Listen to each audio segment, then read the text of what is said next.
नया काम करने की आदत ही इंसान को पशुओं से अलग करती है। पशु नया काम नहीं करते। उदाहरण के लिए, तोता दूसरों की सुनी हुई कुछ बातों को दोहरा सकता है। कुत्ता आज तक पेड़ पर चढ़ना नहीं सीख पाया है। गाय बैल पालतू बनने के बाद भी दो पैरों पर चलना नहीं सीख पाए हैं।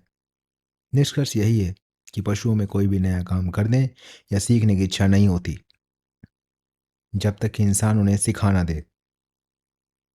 उनमें सीखने की क्षमता तो होती है, जैसा कि हम अक्सर सर्कस में देखते हैं, जब शेर आग के गोले में से छलांग लगाते हैं या भालू दो पैरों पर खड़े होकर नाचते हैं।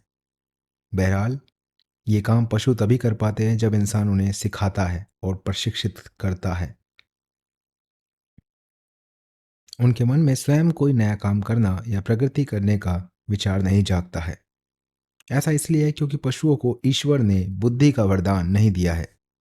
बुद्धि मनुष्य को मिला वह ईश्वरीय वरदान है जिसकी वजह से वह नया काम कर सकता है और स्वयं को प्रगति के पथ पर ले जा सकता है।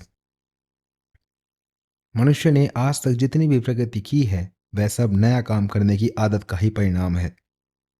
उसने आहार के लिए प्रकृति पर निर्भर रहने की बजाय स्वयं फसल उगाना सीखा। उसने अपने काम को बोझ को हल्का करने के लिए पशुओं को पालतू बनाया। उसने मौसम के आघातों से बचने के लिए कपड़े बनाना पहनना सीखा। उसने गुफा में रहने के बजाय घर बनाना सीखा। उसने विचारों के संप्रेषण के लिए भाषा का विस्तार किया और भाषा के स्थायी संप्रेषण के लिए पुस्तकों का। उसने प्रकृति के रहस्य को समझते हुए वैज्ञानिक आविष्कार किए। उसने आग जलाना सीखा, हथियार बनाना सीखा, पहिए का आविष्कार किया।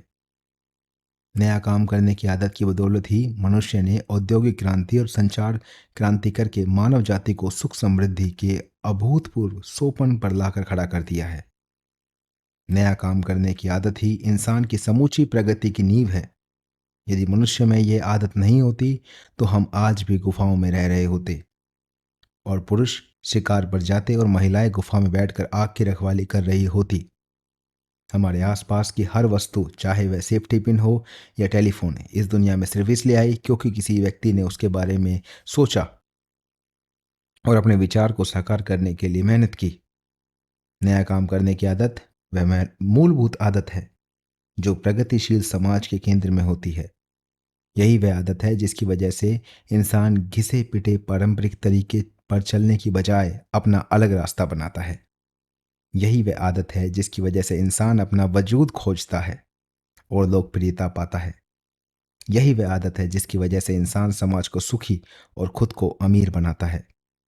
जॉर्ज वॉशिंगटन कार्वर ने कहा है, सफलता का कोई शॉर्टकट नहीं होता, लेकिन अमीरी का अगर शॉर्टकट कोई है तो वह है नया काम करना, नई चीज़ों का आविष्कार करना, काम करने के लिए नए तरीके खोजना। जब कोई व्यक्ति समाज की किसी आवश्यकता को पूरा कर देता है, तो समाज खुश होकर उसे पुरस्कार देता है और नया काम करने वाला अमीर बन जाता है।